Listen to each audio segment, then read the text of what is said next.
Okay. You two disagree. We're not going to settle that here. Okay, you've been very nice to each other here around the table today. Did you expect different? No, I didn't. However, in my mailbox and on my television screen, the two of you and your allies are not being terribly nice to each other. Sorry, we're going to leave you out of this one, Mr. Coons. But we keep waiting for his television commercial to come up. Yeah, but I want to give each of you a chance to say what you think is the most outrageous claim your opponent has made about you and how you would respond to it. Mr. Schweikert. I think the most outrageous claim so far is I don't like puppy dogs. I mean, the fact of the matter is, you turn on the television, my wife comes in with literally, tears in her eyes saying, why are they attacking us and our business? And thank heaven for Channel 12 and I believe the Republic for doing their Truth Watch on saying, Schweikert didn't foreclose on a 12-year-old, partially because Schweikert's never owned a mortgage. We buy houses from banks, fix them up, and keep them as rentals. We thought we were the good guys. But I got to tell you, from a personal standpoint, this is just modern politics. Because of what's going on in the environment, Congressman Mitchell's job is to destroy me as a person, is to vilify me as a person, and not talk about his health care votes, his stimulus votes, his taking over GM votes, his sponsoring of card check. It's big boy politics. And the reality of it is it's going across the country where don't talk about your voting record, destroy the other candidate. In some ways, though, I now understand why so few people vote, because I think by the end of the election, they're disgusted with all of us. Mr. Mitchell. Yes. First of all, there's never been an ad of mine that said anything about a 12-year-old. There was a press release, and that was backed up by court documents. So if anybody wants to take a look at the press release, go look at it and check on the court documents about the 12-year-old. But one of the things I think is important, we get calls continually in my office about people losing their homes. This is an opportunity for you to talk about what you thought was the most outrageous thing he or his allies have said about you. Right. And I just want, do I respond to that or what? Well, let's hear your answer to the question first. What's the most outrageous thing that they've said about you? Well, I think probably the most outrageous thing is the fact that he wants to eliminate education, and that offends me, the Department of Education. Once again, he wants to eliminate the Department of Education, which really offends me, because working on the committees that I've been working on, the Science and Technology, Transportation, which is trying to put more money into education so that we can be competitive. And the very idea of saying that we should eliminate these programs, particularly the Department of Education, I think is very offensive to me. Okay. Might as well. He's not answering the question. Let's go on. Let's go on to the next one. Well, can I throw out one thing? Look, I appreciate the congressman being willing to sit here in front of us and say he's not offended by our ads. But in him, the Department of Education, let's talk about that for 20 seconds here. I am passionate about getting the cash out of the bureaucrats' hands and into our neighborhood school districts. I have family that are teachers, and they keep telling me they need the dollars, not sitting in a bureaucrat's drawer in Washington, D.C., but they belong here in our neighborhoods. But and the funding and the constant movement of let's grow another program. Do I have any teachers in the room? Absolutely. And how many of you are just frustrated with the bureaucratic paperwork that comes down on top of your school? But let me just tell you, Arizona schools, if the Department of Education was eliminated now, Arizona schools would lose close to $1 billion. About half of college students now receive some type of federal aid. Those would be eliminated. We've got the largest university in the country here. But I think more importantly, Mr. Schweikert talks about local government and local money. Mr. Schweikert spearheaded, and it was a co-sponsor of to oppose Proposition 100, which would have put tax dollars, local tax dollars, into the schools. Here he was not wanting the federal government to have any, and he's now asking people to vote against Proposition 100, which would have been putting local tax dollars into education. So I don't know where he's coming from when he says he supports education, when he doesn't want any federal dollars, and he certainly doesn't want any local dollars. Very simple. I want the dollars, but I want them here in my community. I don't need a bureaucracy this size to be burning up the dollars.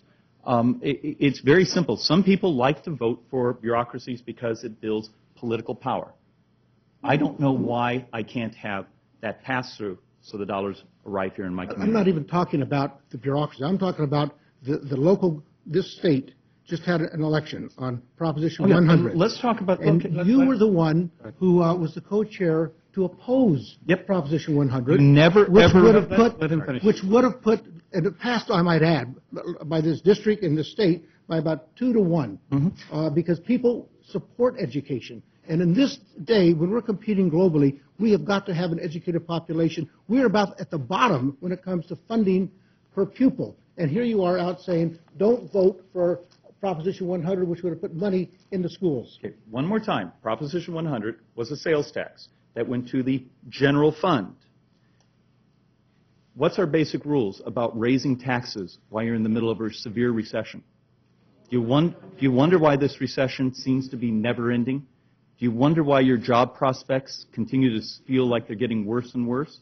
It's because of these types of economic policies. I mean, at some point, we either need to start doing those things that grow the economy, or we do those things that keep us in this malaise forever. And I tell you, the best way to grow this economy is with an educated population. And you don't do that by cutting spending. Okay, let's move on. Please. Immigration. This is Arizona in 2010. We can't have a forum without talking about immigration. On both of you on your website say that you want a secure border. I'm assuming you do too. Define for me what a secure border is. Nick, we'll start with you. Well, I actually don't have that on my website. Okay.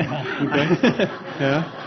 I like the idea of anybody who wants to come to the United States because they're looking for better opportunities, and by opportunities I mean work opportunities and employment opportunities and creating jobs, not welfare opportunities. Anyone coming here who wants opportunities should be allowed to come here. Maybe they go through a communicable disease test. Maybe we do a federal or a criminal background check on them to make sure they're not criminals. Other than that, coming into this country should be very easy for people who want to come here. Now, if they're going to move here, they need to support themselves. So, they would have to pay for, they don't have options as far as welfare or unemployment or things like that. If they want education, they pay for that sort of thing. So they can't come here and live off the taxpayers. That, I think, is the biggest thing, because that's one of the complaints that people have with illegal immigration, is that people come here and live off the taxpayers. I don't know what the statistics are as far as how much that actually happens, but to the degree that it does happen, removing those options would make it so it wouldn't happen. And if right now it's extremely difficult for anyone to move in this country. My wife here is from Canada, and it took us about 6 years for her to get her green card to be a legal resident. That's a long time, and this is through marriage. Most people don't have the option of saying, you know what, I want to move to the United States, and I want to get a job, or I want to start a business. That option does not exist for 95% of the people around the world. You just can't do it. There is no option for that. You can't go to the INS and fill out some paperwork and say, I'm going to live here legally. And that's why people come across here illegally, is because there's really no option. So it's twofold. We need to make it so that when people come here, they have to support themselves, and it should be very simple for people to come here. Okay. Okay. For both of you, to the question about to your secure question. border. Yeah, to your question. I support building the fence. Now, in environmentally sensitive areas, you're going to have to use something, an alternative, in the Chiricahuas and those. But McCain and Kyle have actually articulated a pretty neat plan that I think works. Does the secure border mean absolutely nobody gets across? There's always going to be someone with a welder's torch. Okay. So what degree of porousness is acceptable?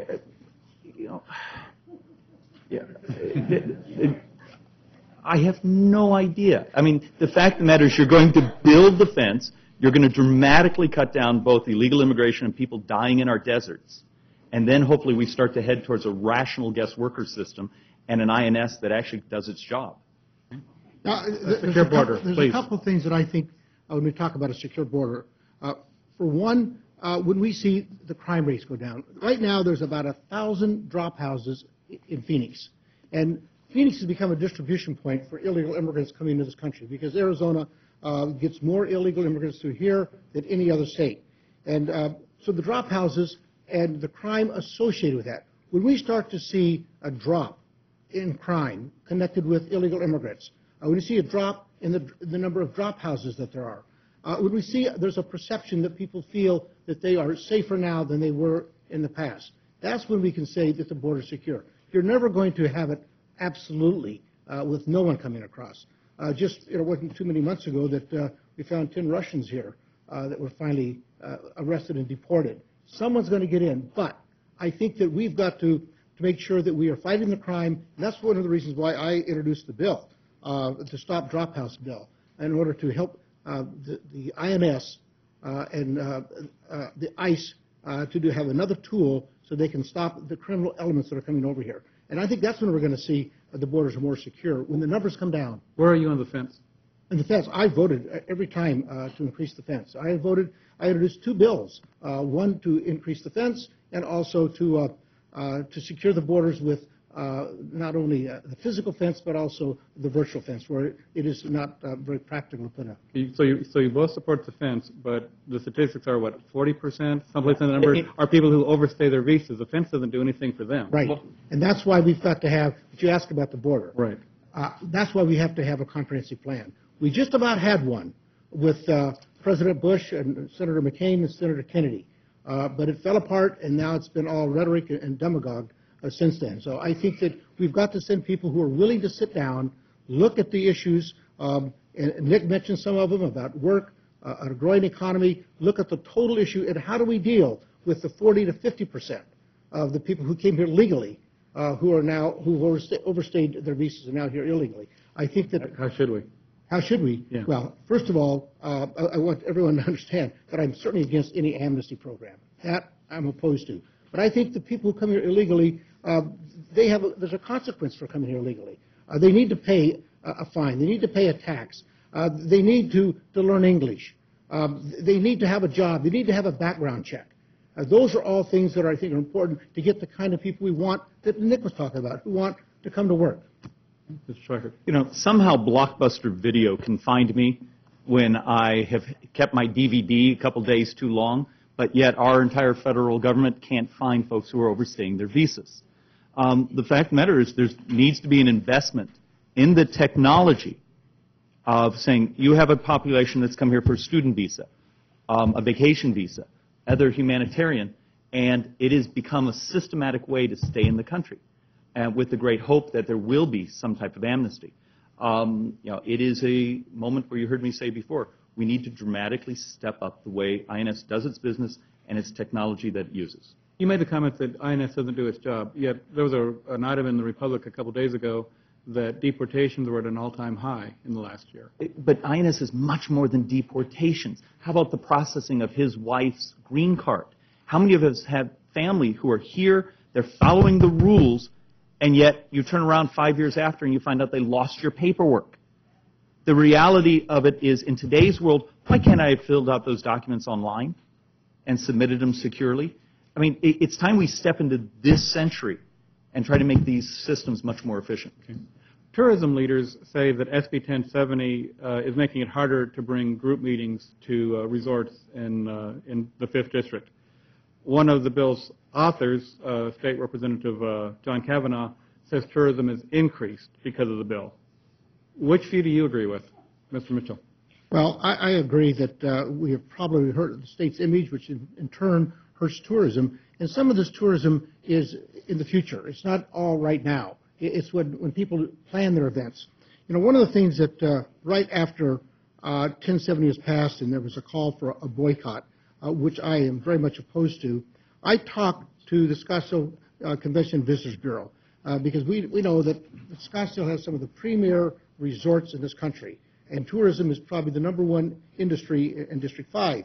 And I was told I was asked by the Convention Visitors Bureau, please don't even mention boycott. The more that it's mentioned, the more times that somebody that has any position talks about it, the worse it is for us. And if you talk to the Convention Visitors Bureau in Scottsdale, they'll tell you that it has hurt their business. And that's why you saw some of the great deals, not only because of the summer heat, but because of people not coming here as a result of the bad image that had happened with 1070. Mr. Schweikert. Yeah, well, you know the definition of a rogue state in this presidential administration's name. It's Arizona. Oh, come on, that was funny. Look, I actually am one of those who believe many group reservations to some of the resorts, both in Scottsdale and there's some fine resorts here in Tempe, are down because of the political pressure. But understand, I believe much of this is because Arizona has become a whipping boy for our friends across the country. They've used us as a wedge issue on immigration across the country. It's horribly unfair. We have a lot of great people that live here. They were, with SB 1070, many of them were just trying to step up and enforce what they thought was already the federal law, and yet we wake up one day and we're being vilified as a state and as a people. And I believe that's been horribly unfair.